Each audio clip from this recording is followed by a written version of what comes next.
All right, let's move on to something else. Trump advisor Stephen Miller suffered an irreversible meltdown on CNN yesterday when he was asked simple questions.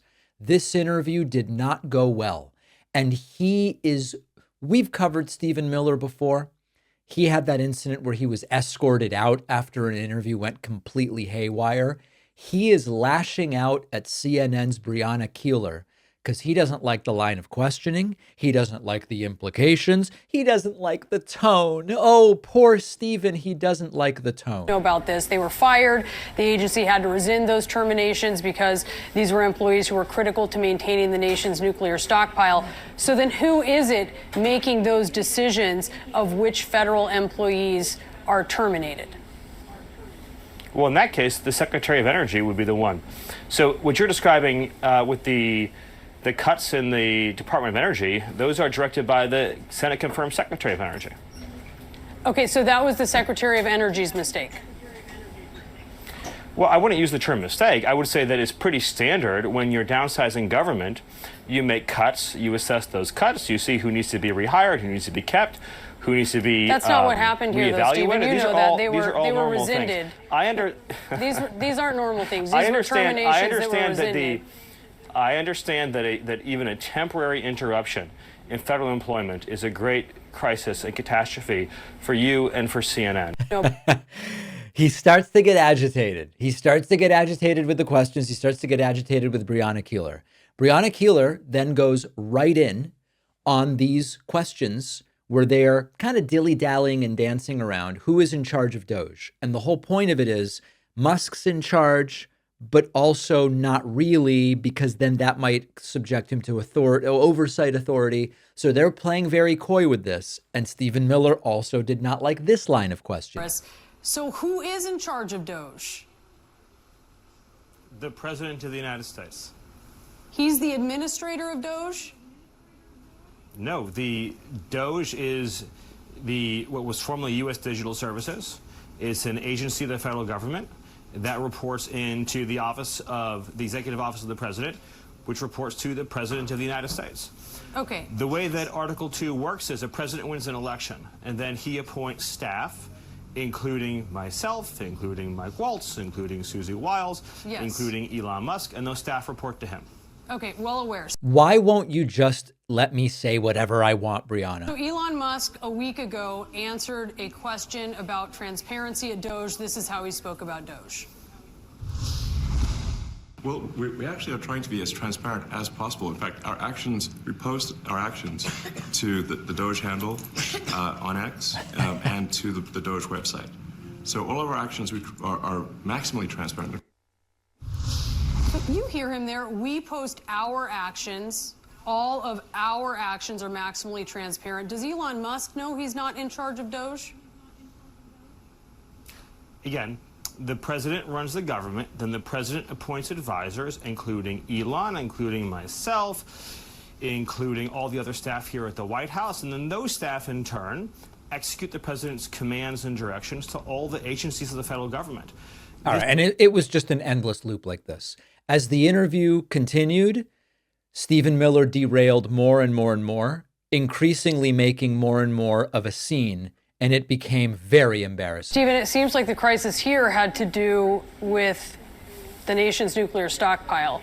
And for these particular federal workers, which I'm not, so this isn't my personal crisis, military members of the Guard and the Reserve. I don't think it's a crisis, and you don't think it's, well, hold on. I don't think it's a crisis, and you don't think it's a crisis, then why are we talking about it? Well, it is a crisis for some people. For instance, military members. But you just said you didn't think it was a crisis. It's not my crisis, Stephen. I'm not a federal employee. Okay, so I don't think it's a crisis, and you don't think it's a crisis, so no one thinks it's a crisis. It's not my personal crisis of employment. If you have concerns about the nation's nuclear stockpile, then it is obviously a crisis. The concerns it's an that, issue well, of when it comes concern to for everyone. when it comes to Stephen, please, we're when it getting comes off to track. nuclear weapons. What a pleasure this guy is, huh? And then sort of the final moment, he flips out completely. And bear in mind that MAGA thinks this is awesome. MAGA thinks this is how you show strength. This is how you show intelligence. Stephen, I don't think anyone... Then why are you not celebrating these cuts? If you agree there is waste, if you agree there is abuse, if you agree there is corruption, why are you not celebrating the cuts, the reforms that are being instituted?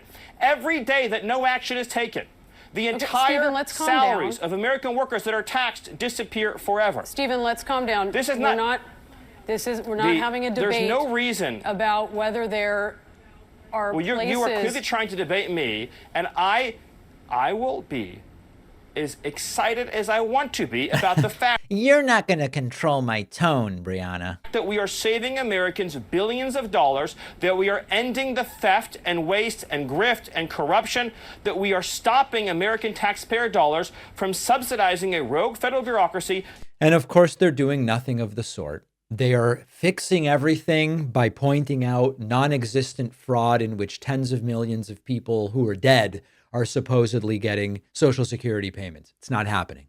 They are fixing problems that don't exist. They are eliminating DEI programs that cost $30,000 in a $7 trillion budget.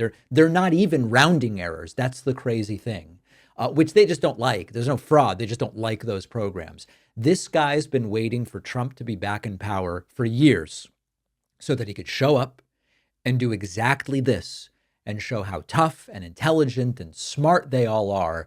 And it's all falling completely flat. We've got a great bonus show for you today. We are going to talk about problems not at Doge as an institution, but even the Doge website is already having a problem. We will also talk about how as legal gambling on sports has increased, more and more people are suffering from gambling addiction. What a shock. And we will also talk about the latest with Andrew Tate. I'm sorry, I had to do it. Andrew Tate and the Trump administration pressuring Romania. It's interesting what's going on. Get the bonus show by becoming a member at joinpacman.com. We are also in the final stretch.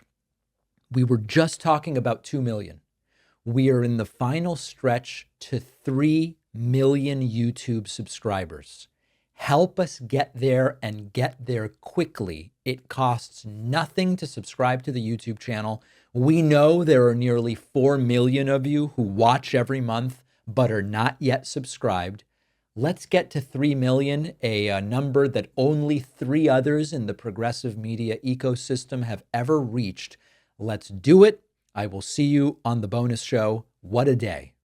Did you know that countless commercial databases and people search sites are storing your personal information? Anyone, from an employer to a former partner, can use these platforms to get details about your online presence, your home address, phone number, email, license plate, family members, financial information, even political views. Europe has laws that offer some protection, but in the US, the data is widely accessible. Even the FBI will buy this information from companies to spy on people without a search warrant. Our sponsor, Incogni, provides a solution. It takes just seconds to sign up, and Incogni will send removal requests to all of the major data brokers, legally compelling them to get rid of your data. Incogni keeps you informed throughout the process. You'll get real-time updates, who has complied, which ones are still pending. They'll handle follow-ups, they'll handle appeals on your behalf, and this will save you hundreds of hours. Very few people have the time or resources to do this on their own. This service can also reduce the number of spam calls and emails you get, since many solicitors and scammers get your information from these very same sources. Go to incogni.com/Pacman and use the code Pacman for 60% off. The link is below.